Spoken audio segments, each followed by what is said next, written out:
ऐसा लगता है संजय राउत उद्धव सेना के नेता की तरह कम और पाकिस्तानी सेना के रेंजर की तरह ज्यादा बोलते हैं। जिस प्रकार से हमने ऑपरेशन सिंदूर के माध्यम से हमारी सेना ने मिलिट्री स्ट्राइक की है और आतंकवादियों को और जो आतंकवाद का समर्थन करते हैं उनको मुंहतोड़ जवाब दिया है, घर में घुसकर मारा है, उसके ऊपर भी सवाल पैदा करने का काम, सबूत मांगने का काम उद्धव सेना, आम आदमी party, Congress party, India alliance के अलग अलग नेताओं ने किया। और अब जब हमने राष्ट्र नीति को दल नीति के ऊपर रखते हुए 7 प्रतिनिधि मंडल पूरे दुनिया में भेजे ताकि पाकिस्तान को बेनकाब किया जा सके, तो ऐसे समय पर जो ये टिप्पणी आ रही है संजय राउत की, ऐसा लगता है कि वो पाकिस्तानी सेना के रेंजर की तरह बोल रहे हैं। जब उसको टूर एंड ट्रैवल और बारात बोलते हैं तो उसमें तो डीएमके की नेत्री कनिमोळी भी है, उसमें तो सुप्रिया सुळे भी है, उसमें तो उद्धव सेना की भी एक सांसद है। तो क्या वो टूर एंड ट्रैवल पर जा रही है संजय राउत जी? क्या आप कहना चाहते हैं कि ये बारात निकल रही है?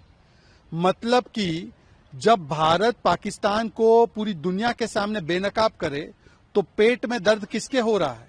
पहले पाकिस्तान को पहलगाम पे क्लीन चिट देना, फिर भारत की सेना के मनोबल पर चोट करना और पहलगाम के बाद जो सिंदूर ऑपरेशन है उस पर सवाल खड़े करना, और अब हमारी कूटनीतिक रणनीति पर और कूटनीतिक स्ट्राइक पर भी इस प्रकार से टीका टिप्पणी करना, ये दिखाता है कि आज इंडिया अलायंस के कुछ नेता ये डीजीआईएसपीआर की भाषा बोल रहे हैं। जहां तक जयराम रमेश जी का सवाल है, तो जयराम रमेश जी, कभी तो कांग्रेस पार्टी परिवार हित के ऊपर राष्ट्र हित को रखें। आपके शशि थरूर सांसद है, क्या आपको शशि थरूर से कोई समस्या है तो सांसद क्यों बनाया?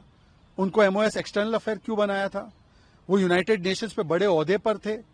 मनीष तिवारी आपके सांसद है, आनंद शर्मा आपके पूर्व नेता, पूर्व मंत्री है, सलमान खुर्शीद साहब पूर्व मंत्री है। ये कांग्रेस के ही नेता है, ऐसा नहीं है कि कोई दुश्मन देश के नेताओं को डेलीगेशन में भेजा जा रहा है। अगर इनको भेजने का कार्य किया जा रहा है और राष्ट्र नीति को ऊपर रखते हुए, दल नीति के ऊपर, पार्टी नीति के ऊपर, परिवार नीति के ऊपर रखते हुए ये कार्य किया जा रहा है ताकि पाकिस्तान को बेनकाब किया जा सके, तो आज भी कांग्रेस पार्टी दल हित को देख रही है। और वो किसके नाम दे रही है? एक ऐसे सांसद के नाम दे रही है जिसके सांसदी के समय पाकिस्तान जिंदाबाद के नारे लगे। वो ऐसे व्यक्ति को भेजना चाह रही है जिनके ऊपर एसआईटी की जांच हो रही है कि उनकी परिवार के आईएसआई से क्या संबंध है, आईएसआई से जुड़े हुए एनजीओ से क्या संबंध है। तो मुझे लगता है कि ऐसे मौके पर भी कांग्रेस पार्टी परिवार हित की चिंता कर रही है, राष्ट्र हित की नहीं। ये बेहद दुर्भाग्यपूर्ण बात है। और राहुल गांधी ने भी जो अनर्गल आरोप किए हैं उससे वो पाकिस्तान की मीडिया में छाए हुए हैं, परंतु झूठ फैलाना और पाकिस्तान की भाषा और पाकिस्तान की जुबान उसको बल देना, ये कुछ लोगों की पुरानी आदत बन चुकी है। जैसे कि मैं सो रहा हूँ तो पिताजी को जगाना है मुझे, तो वो डायरेक्ट उठाने के बजाय, और हिंसा की परंपरा मेरे यहाँ नहीं थी सौभाग्य से, तो वो क्या करते थे कि उस कमरे में आ जाएंगे या बाहर से गुजरेंगे और चौपाई बोलेंगे, प्रात काल उठ गए रघुनाथा